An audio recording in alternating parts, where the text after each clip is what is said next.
अस्सलाम वालेकुम स्टूडेंट्स, कैसे हैं आप सब लोग? होप सो ठीक ठाक होंगे। जी बेटा, मैंने प्रीवियस लेक्चर में सर्चिंग की बारे में देखा था। एआई में सर्च कैसे करते हैं, सर्च की जो प्रॉब्लम होती है उसके रेलेवेंट हमने डील किया था। तो वही वाली स्लाइड्स हैं। इसमें हमारी 2 एग्जांपल जो थी वो पेंडिंग पे थी।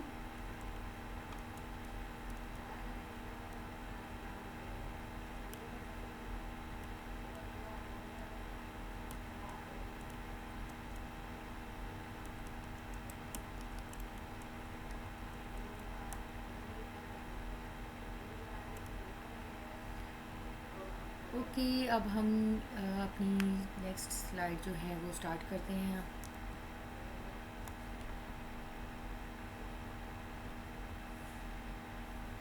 Missionaries and cannibals, 3 missionaries and 3 cannibals, ठीक है जी, are on the left bank of a river. There is one boat which can hold 1 और 2 पीपल। जो कि आपकी जो बोट है वो सिर्फ और सिर्फ 1 और 2 पीपल जो है वो कैरी कर सकती है। Find a way to get everyone to the right bank. और हमें इसमें देखना है कि वो जो भी रास्ता है हर कोई बंदा जो है वो राइट बैंक में ही जाए without ever leaving a group of missionaries in one place outnumbered by the cannibals in that place. So हम इस एग्जाम्पल को देख लेते हैं जिसमें स्टेट्स हैं, 3 नंबर्स हैं आई जे के, represented the number of missionaries cannibals and boat. ठीक है, इसमें आई जे के मिशनरीज है जी, मिशनरीज हैं और कैनिबल्स हैं, और बोट को ये रिप्रेजेंट कर रहे हैं। आई मिशन एंड जी कैनिबल्स, के boats on the left bank of the river. Initial state 331 operators take 1 missionary, 1 cannibal, 2 missionaries, 2 cannibals, 1 missionary and 1 cannibals across the river in a given direction। ठीक है, according to this ये ले रहे हैं। Goal task reach state 000, path cost number of crossings. ठीक है, ये जो पास्ट की सॉरी जो पाथ होते हैं ना उसकी जो कोस्ट होती है, तो होप जो आप नेटवर्किंग में देखे होगे, अगर जब हम राउटर की बात करते हैं तो वो भी तो रास्ता होता है, तो उसमें भी एक राउटर से दूसरे राउटर में, एक डेस्टिनेशन से दूसरे डेस्टिनेशन तक या एक सोर्स से दूसरी डेस्टिनेशन तक पहुंचने में जितनी राउट आ रहे होते हैं उनको जमा करते जाते हैं, एडअप करते जाते हैं। जैसे कि हमने प्रीवियस एक एग्जांपल थी वो मैपिंग वाली, उसमें देखा था। ओके, यहाँ पे इनिशियल स्टेट है 331। तो अभी डेस्टिनेशन पे कोई नहीं है, ये बोट है, ये आपके जो 6 पीपल हैं। अब मिशनरी का कॉन्सेप्ट आपको भी पता है क्या था कि कैनिबल्स अक्रॉस जा रहे हैं 2 या 1, ठीक है, इससे ज़्यादा नहीं। अब 2 का कंसेप्ट जो है वो कंप्लीट हो गया। 2 missionary 2 cannibals, that is not 0 completed. अब 1 मिशनरी रिटर्न, एक जो है वो मिशनरी क्या होगा, वो रिटर्न होगा, वापस जाएगा। देखिए, एक जाएगा तो दूसरा आएगा, फिर उसके बाद आएगा 3-2-1 का कंसेप्ट। अब चूंकि ये ऑलरेडी 1 यहाँ पे अवेलेबल था, 2 कैनी बॉल्स अक्रॉस, तो ये आपके जो कैनी बॉल्स हैं, 2 कैनी बॉल्स हैं अक्रॉस द बोर्ड। 3 कंप्लीटेड, 0-0। अब 1 देखें, 1 कैनी बॉल रिटर्न होगा, एक वापस जाएगा, फिर ही तो वो लेके आएगा ना और को। 2 मिशनरीज क्रॉस, अभी आपका जो है 1-1 स्टेट्स 0, 1 मिशनरी एंड कैनिबॉल रिटर्न। सो यहाँ पे अब 1 मिशनरी और कैनिबॉल जो है वो रिटर्न होंगे। फिर उसके बाद सिंपल सा कॉन्सेप्ट है, ठीक है, बस आपको एक सर्च बता रहे हैं कि ये जो आपकी गेमिंग सिस्टम है ये कैसे जाना है। सो यहाँ पे आर्टिफिशियल इंटेलिजेंस का कॉन्सेप्ट है और कोई थिंकिंग की बात नहीं है कि ये क्या हो रहा है। 0-0, फिर उसके बाद आपका जो लास्ट ही आएगा, फिर 2 कैनिबल्स क्रॉस होंगे, फिर 1 होंगे। देखिए, पहले पहले 1 होगा, फिर 2 होंगे, मतलब 1 टाइम रिटर्न होगा, फिर 2 रिटर्न होंगे। तो इसी तरह आपकी जो है टोटल सारा कंप्लीट हो जाएगा, और देन आपकी जो गोल स्टेट है वो क्या रह जाएगी, 0-0-0। दैट्स इट, आपकी गोल स्टेट जो है वो पहुंच जाएगी। सो यहाँ पे सोल्यूशन था the sequence of action with in the path 3-3-1 मतलब 3 यहाँ पे मिशनरी है, 3 यहाँ पे कैनिबल्स हैं और 1 यहाँ पे आपका तो तीन चीज़ें थी ना आप लोगों की, मिशनरीज है, कैनिबॉल्स है और बोट थी। सो यहाँ पे सेम फिर उसको टू जो है वो मिशनरी टू कैनिबॉल फिर ज़ीरो हो गया, मतलब कि इसी तरह फिर वन रिटर्न हुआ, फिर टू रिटर्न हुए, मतलब दैट्स व्हाट आपकी जो गोल स्टेट में पहुँचने में कितनी टोटल कॉस्ट लगी। 11 क्रॉसिंग हुई आपको सोर्स स्टेट डेस्टिनेशन तक, मतलब अपना गोल अचीव करने में। ओके जी, नेक्स्ट एग्जांपल है the river problem. A farmer wishes to carry a wolf. A farmer जो है उसने मतलब एक वोल्फ है, उसको क्या करना है, कैरी करना है, डक को कैरी करना है, और कौन across a river from the south to the north shore. ये वही वाली एग्जांपल है जो हमने प्रीवियस लेक्चर में देखी थी, लेकिन उसको सॉर्ट आउट नहीं किया था। The farmer has a small rowing boat. तो यहाँ पे बहुत छोटी सी कंसाइज प्लेस है, वो इतनी सारी चीज़ें कैरी नहीं कर सकता। The boat can only carry at most the farmer and one other item. ठीक है, ओनली कैरी कर सकती है वो जो मतलब वन आइटम। ठीक है, it if left unattended the wall will eat the duck. ये बड़ी प्रॉब्लम थी कि वो मतलब डक को खा लेगा, और डक क्या करेंगी, आपकी जो कॉर्न है वो खा लेंगी। How can the farmer safely transport the wolf, the duck and the corn of the opposite shore. So हमारे जो बड़े हैं वो इस तरह की कहावतें बड़ी डालते होते थे कि अब क्या होगा।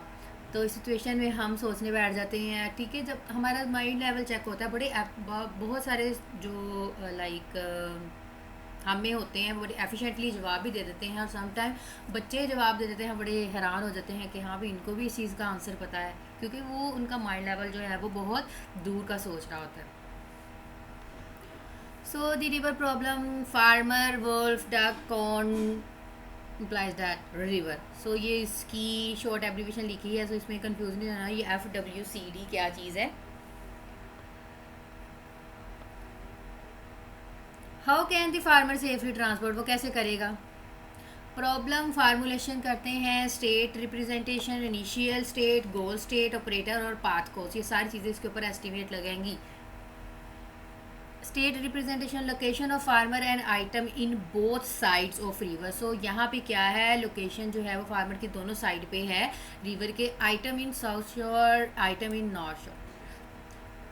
FWDC, फिर FD जो भी है फॉरवर्ड मतलब डाला हुआ है कि वो WC जाएगा या FD जाएगा, या फिर C जाएगा या FWD जाएगा। Initial state, farmer wolf duck and corn in the south shore, FWDC, ये आपकी इनिशियल स्टेट है, और हमें इस तरह ये जो है ना अपनी गोल स्टेट भी यही अचीव करनी है, फार्मर वॉल्फ डक और कॉर्न। ऑपरेटर्स इसके ऊपर क्या लगेंगे, the farmer take in the boat at most one item from one side to the other side. F takes W takes D। ठीक है, वो इन दोनों चीज़ों को ले रहा है। F takes C, F takes self himself only. Path cross, the number of crossing. तो ये पाथ ऑफ क्रॉस जो है पहले आपने अपनी प्रॉब्लम की फार्मूलेशन कर लेनी होती है, इस तरह अपना एक रफ सा एस्टिमेट बना लेना होता है हमने, जब हम आर्टिफिशियल के अंदर सर्चिंग करते हैं। अब ये देखिए क्या कर रहा है, प्रॉब्लम सोल्यूशन है, path cost is equal to 7 है इसकी। while there are other possibilities, there is one 7 step solution to the river problem। initial state हमारे पास FWDC है, so F takes D, या वो WC लेगा या FD लेगा।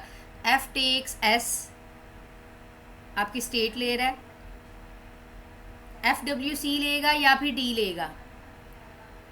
F takes W, अब यहाँ पे वो क्या ले रहा है, W ले रहा है, FWD या फिर C। फिर वो उसके पास अब यह W है या फिर FDC है, F take C, D FWC। Then वो आपकी जो है वो मतलब कि हर स्टेप मतलब अभी अपनी गोल स्टेट पे नहीं पहुँच रहा, वो वन बाय वन ला के जो है उस तरह हम कहते हैं ना क्रॉसिंग करनी है, तो हम स्टेप बाय स्टेप कभी उसको लेके जा रहे होते हैं, कभी उसको लेके जा रहे होते हैं, कह रहे होते हैं कि हाँ भी फिर इकट्ठे यहाँ से जो है वो चल जाएंगे। तो इसी तरह वो वन बाय वन हर चीज़ को ले रहा है अकॉर्डिंग टू सिचुएशंस। FWC, फिर उसके बाद D बच गया, फिर F टेक्स S, फिर वो स्टेट ले रहा है, फिर उसके बाद वो डक ले रहा है, देन आपकी जो है कंप्लीशन हो जाएगी FWDC के अंदर। ये आपका गोल स्टेट 7 स्टेप्स के अंदर, 7 पोस्ट के अंदर कंप्लीट होगा। सो इसको बड़े गौर से समझिएगा, ये कैसे काम कर रहा है। जब आप इसको कंसाइजली समझेंगे तो समझ आ जाएगी।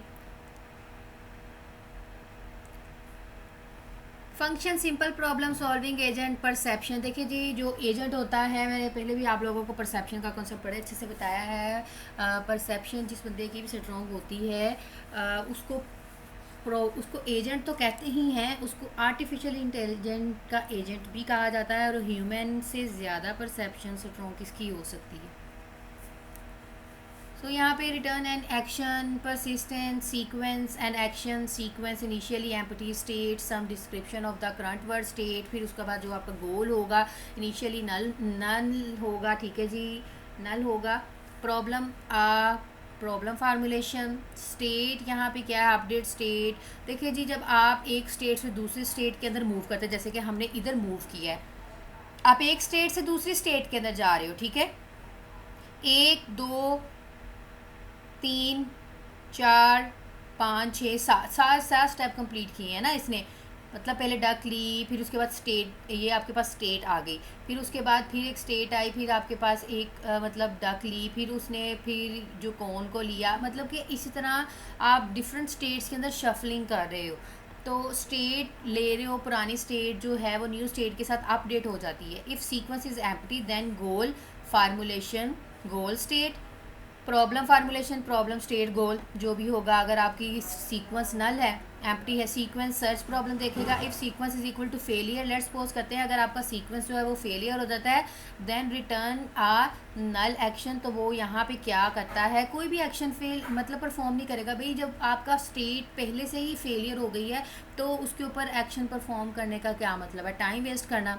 एक्शन बैकवर्ड टू है ना, ये फंक्शन बैकवर्ड की तरफ, अगर फर्स्ट सीक्वेंस है एक्शन की मूव हो रहा, सीक्वेंस रेस्ट रिटर्न एक्शन। सो यहाँ पे वो फेलियर का कंसेप्ट मूव करवा रहे हैं। यहाँ पे अगर एम्प्टी होगा तो वो करवा रहे हैं, इनिशियल एम्प्टी स्टेट होगी तो वहाँ पे क्या करना है।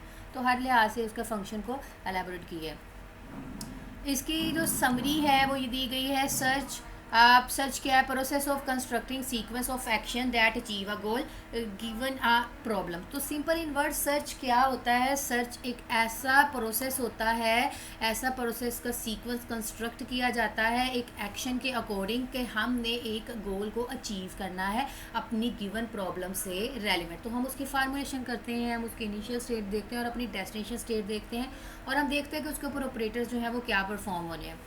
इट इज़ यूम that the environment is observable.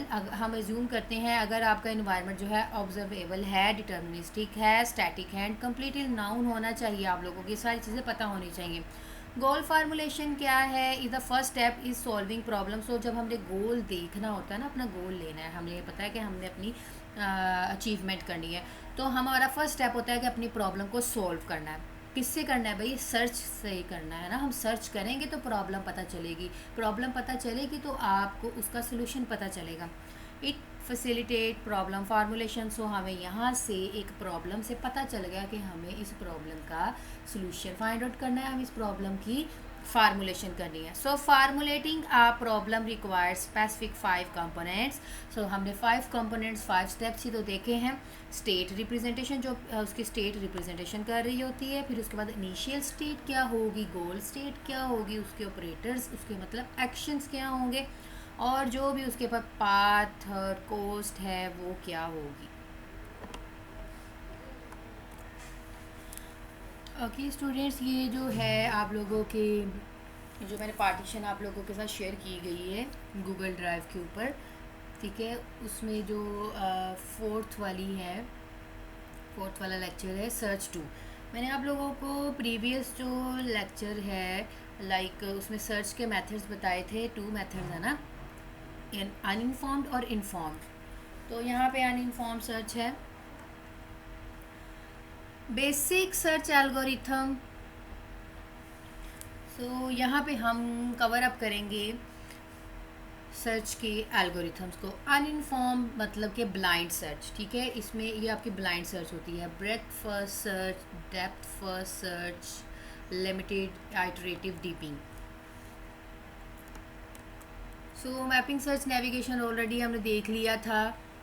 So linking search to tree and graph. So हम इसमें देख रहे हैं, हम जो भी सर्च कर रहे हैं ट्री और ग्राफ्स की बेस पे कर रहे हैं. You can begin to visualise the concept of a graph.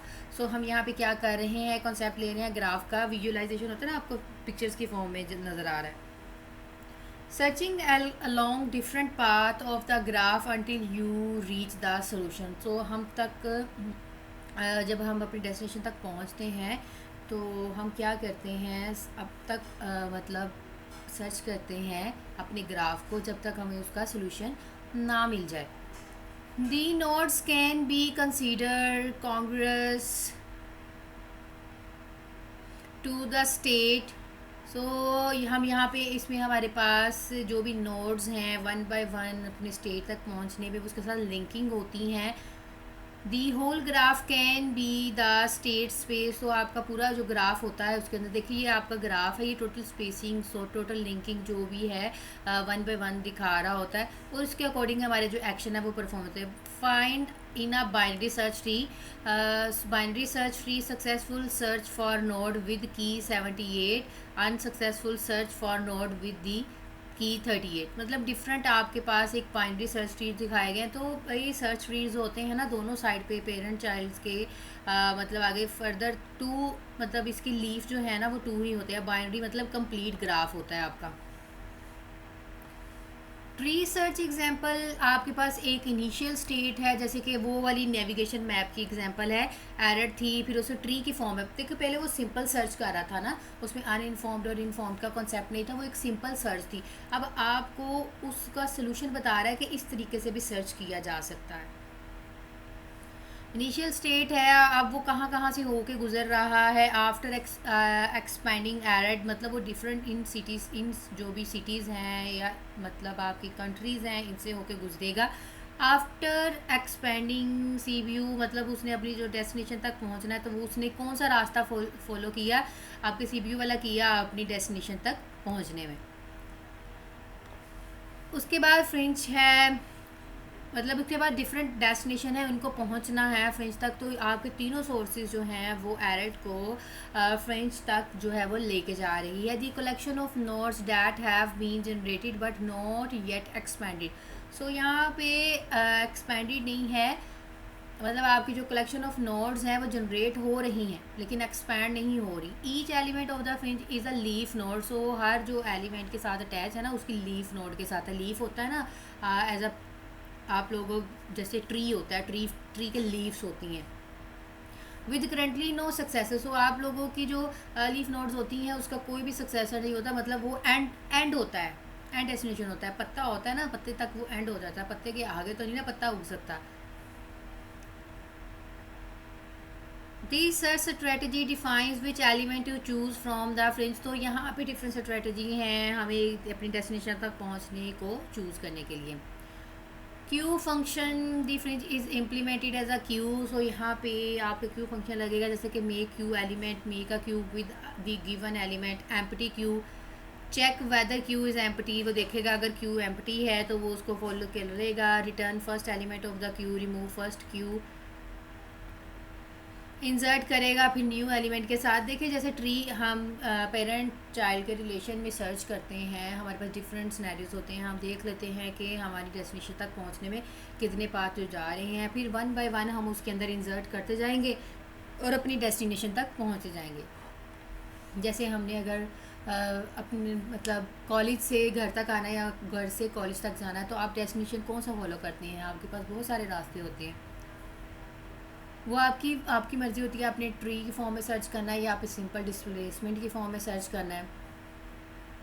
सो यहाँ पे सर्च की स्ट्रेटजीज़ हैं. Search strategies defined by picking the order of node expansion. So यहाँ पे आपकी जो स्ट्रेटजी है ट्री की फॉर्म में वो है ऑर्डर ऑफ नोड की एक्सपेंशन. मतलब उसमें एक्सपैंड करता जाएगा, उसमें एडिशन करता जाएगा और वो अपनी डेस्टिनेशन तक पहुँच जाएगा.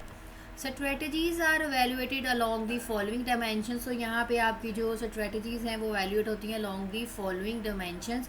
उसमें आती है आपकी कंप्लीटनेस, ऑप्टिमैलिटी, बेस्ट रूट होना चाहिए, टाइम कम्प्लेक्सिटी भी है, स्पेस कम्प्लेक्सिटी भी है.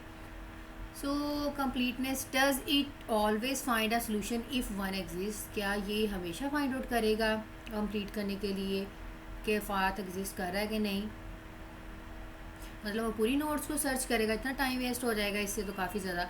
Optimality, does it always find a least cost solution, क्या वो हमें हमेशा जो है वो least cost solution find out करना चाहिए। सो मेरा ख्याल है कि हमें लीस्ट कोस्ट सोल्यूशन ही फाइंड आउट करना चाहिए अगर आपके पास अवेलेबल है वो बात। Time complexity, how long does it take to find a solution, number of node generated, इतना अब कहाँ टाइम कम्प्लेक्सिटी देखा जा रहा है कि कितनी नंबर ऑफ नोड जो है वो जनरेट हुई हैं।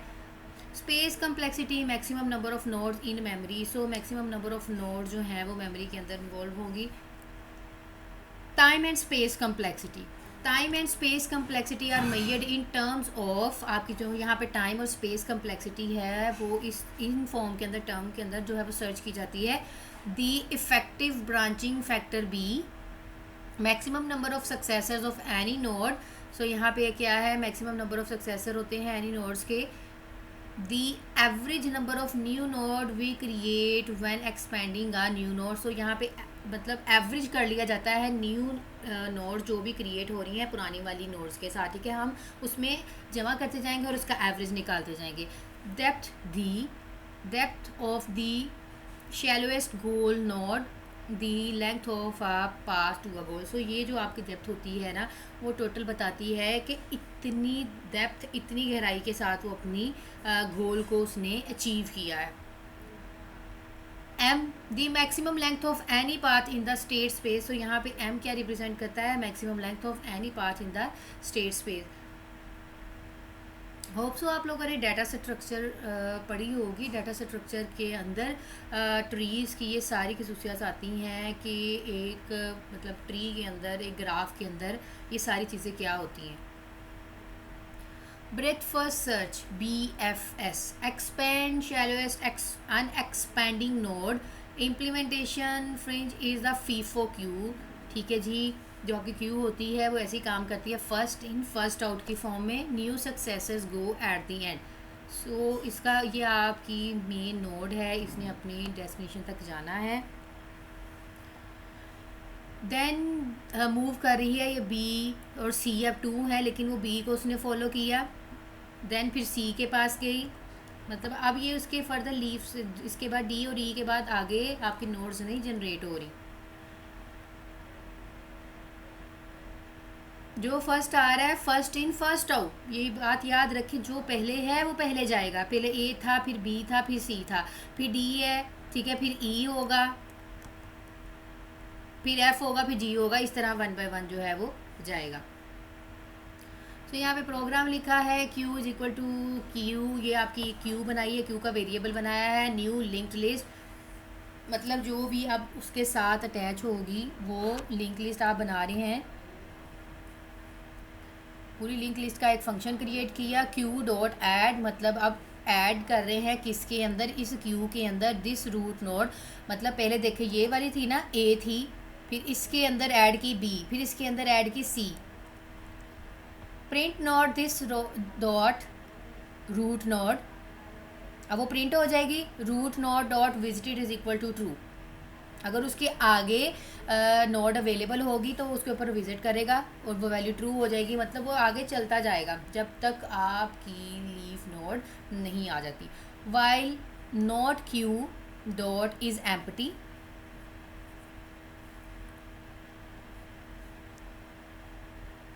Node N is equal to node Q dot remove, उसको क्या करेगा, रिमूव का फंक्शन लग जाएगा। Node child is equal to null, वो पता चल गया कि भाई यहाँ पे अब कोई भी चाइल्ड या मतलब एंड हो गया, यहाँ पे कोई भी चाइल्ड अवेलेबल नहीं है।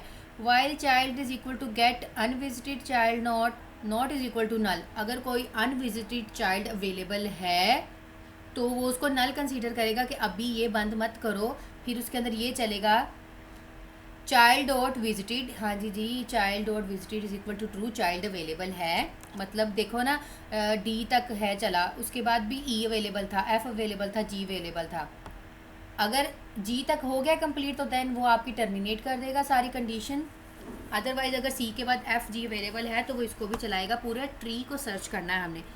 सो ये BFS का मेथड है सर्च करने का। Print not child Q dot add, ये भी इसके अंदर ऐड हो गया। हाँ भाई ये चाइल्ड अवेलेबल था, देन ये आपकी वाइल कंडीशन बंद हो गई, अब एम्प्टी हो गया सारा काम, ओके हो गया, आपका प्रोग्राम जो है वो क्लोज हो गया। Function breadth first search problem returns a solution और failure node, a node with state is equal to problem dot initial state path cost is equal to zero. चूँकि ये नोड आपकी रूट से स्टार्ट होती है तो root is equal to zero ही है। If problem goal test node dot state then return solution node frontier a FIFO queue with node as the only element. So यहाँ पे FIFO की form में काम हो रहा है, एक्सप्लोर कर रही है and empty set.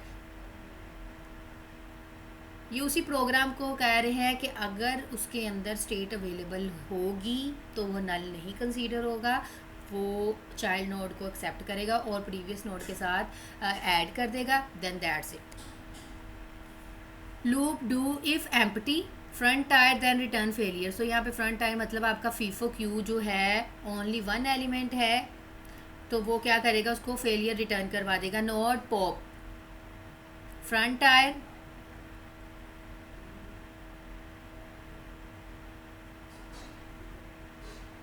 Choose the shallowest node in the frontier, मतलब आपकी जो शैलोएस्ट नोड होगी उसके पास वाली होगी उसको सिलेक्ट करेगा। Add node dot state and explore, ये भाई आप लोगों की चीज़ है और कोई कम्प्लेक्सिटी नहीं है इसमें। ए थी, बी ऐड हुई, फिर उसके बाद सी हुई, फिर उसके बाद डी हुई, फिर ई हुई। चूँकि ये फीफो क्यू फॉर्म में चल रही है ना, फर्स्ट इन फर्स्ट आउट की फॉर्म में चल रही है। For each action in problem action node dot state do child node problem node action, आपकी प्रॉब्लम देखेंगे, नोड देखेंगे और उसके ऊपर एक्शन इंप्लीमेंट होगा। बात तो वही है ना, सर्च की जो रूल्स हैं वो नहीं बदलेंगे, ख्वाह जोन सी मर्जी सर्च आ जाए। इफ़ चाइल्ड डॉट स्टेट, जो भी चाइल्ड, अब चाइल्ड है तो वो किस स्टेट के ऊपर है, इज़ नॉट इन एक्सप्लोर्ड और फ्रंट टायर। अगर वो इन दोनों सिचुएशन में नहीं है देन क्या होगा, if problem goal test child state then return solution child frontier insert child frontier, मतलब कि अब यहाँ पे आपका काम जो है वो कंप्लीट हो जाएगा अगर दोनों ही नहीं होंगी, कि उसके आगे अभी अवेलेबल है या नहीं है, एक्सप्लोर करने की ज़रूरत है या नहीं है। Properties of breadth first search complete, yes, if B is finite। अगर आपकी जो ब्रेथ फर्स्ट सर्च है इसकी प्रॉपर्टीज़ ये हैं कि आपकी जो आपका जो ट्री है वो फाइनाइट होना चाहिए, अनफाइनाइट नहीं होना चाहिए, देन ये कंप्लीट काम करेगा। टाइम B0 B1 ये ब्रेथ फर्स्ट सर्च है, इसको रिप्रेजेंट कर रहे हैं और टोटल इसकी कॉम्प्लेक्सिटी निकाली गई है, ये कॉम्प्लेक्सिटी है O/BD, ठीक है। डेप्थ उसकी ये D डेप्थ निकाली गई है। एक्सपोनेंशियल इज़ D, सो यहाँ पे एक्सपोनेंशियल मतलब पावर इसकी क्या है, D है। स्पेस O/B की पार्ट जो है D है। Keeps every node in memory, वो हर एक मेमोरी को क्या रखेगा, रिकॉर्ड में रखेगा, मेमोरी के अंदर हर नोड को जो है वो रिकॉर्ड में रखेगा। Optimal, yes, if cost is equal to 1 per step, मतलब 1 बाय 1 चलना है, ऐसे नहीं है कि हम सारे स्टेप्स एक साथ ले लेंगे, फर्स्ट इन फर्स्ट आउट है, तो देन ये बेस्ट सोल्यूशन, अदरवाइज़ नहीं। Space is a big problem, यहाँ पे स्पेस अब हमें बहुत टाइम टेकिंग है। एक्सपोनेंशियल एक्सपेंशन बनाओ भाई, 1 बाय 1 ऐड करते जाओ, फिर उसकी एवरेज निकालो, तो this is one the biggest problem. Exponential expansion example, a table assume 1 million node can be generated per second। so यहाँ पे 1 million node जो है वो जनरेटेड हो रही हैं पर सेकंड के अंदर, and that a node required 1000 byte of storage। so यहाँ पे हमें पता चल गया है कि इतनी अगर नोड जनरेट हो रही हैं तो हमें स्टोरेज भी तो ज़्यादा चाहिए ना। Many such problems fit roughly within these assumption, give or take a factor of 100 when run a modern personal computer. So ये आपकी डेप्थ दिखाई गई है 2 4 6 16, ये नोट्स दी गई हैं, ये टाइम बताया गया, ये मेमोरी उसकी बताई गई है। सो यहाँ पे ब्रेथ फर्स्ट सर्च 2 लेसन्स हमें बताता है the memory requirement are the bigger problem, इसके अंदर भाई मेमोरी का बहुत इशू है। Then is the execution time, जब हम उसके एग्जीक्यूशन टाइम जो है वो कर रहे होते हैं। 1 might wait 13 days for the solution to an important problem with search depth 12, but no personal computer has the petabyte of memory it would take. So इतनी उसके पास स्पेस अवेलेबल नहीं है. Time is still a major factor. Time तो बहुत भाई हर किसी के पास नहीं होता. Our solution at depth 16, given our assumption it will take about 350 years for breadth first search or indeed any uninformed search to find it. So time is a still factor. Time जो है वो इतना कम हो और काम जितना जल्दी हमारा हो सके, हम उस चीज़ को बड़ा अच्छा समझते हैं. Uninformed method can solve the exponential complexity search problem only for smallest instances. So भाई यहाँ पे हमें एक चीज़ समझ आ गई कि जो आपका अनइनफॉर्म्ड मेथड है, लाइक ब्रेथ फर्स्ट सर्च है, डेप्थ फर्स्ट सर्च है, जो भी मेथड है अनइनफॉर्म्ड का, वो आपकी स्मॉलेस्ट इंस्टेंस के लिए बेस्ट है, लेकिन लार्जेस्ट और फाइनेस्ट मतलब लार्जेस्ट फाइनाइट इंस्टेंसेस के लिए बेस्ट नहीं है. वो तो बहुत ज़्यादा टाइम टेकिंग है, इतना ईयर्स के अंदर काम चलेगा, इतने कौन भी कोई भी वेट नहीं करता इतना. ओके स्टूडेंट्स, इसको बड़ा अच्छे से रीड करें, कॉपी पेंसिल के ऊपर किया करें ताकि आप लोगों को पता चले. देखिए भाई बोर्ड तो है नहीं, यहाँ पे किसी और चीज़ वे से बंदा बोर्ड के ऊपर समझाए. तो आप लोगों से एक हम्बल सी रिक्वेस्ट है, इसको समझें, अंडरस्टैंड करें. सिर्फ़ और सिर्फ ये ना रहें कि टीचर ने जो पढ़ाया बस ऐसे ही कर लेना है. ऐसे नहीं करें, रफली मत जाएं इसको लेके, इसको बड़ा डिटेल में समझें. मुझे पता है डाटा स्ट्रक्चर होप्स आप लोगों ने पढ़ ली है, तो बेटा be careful about your study, your learning. Next lecture में हम इसको देखेंगे आगे, अनइनफॉर्म को सर्चेस और इसके मेथड्स देखेंगे. बहुत सारा ख्याल रखिएगा अपना. अल्लाह हाफिज़.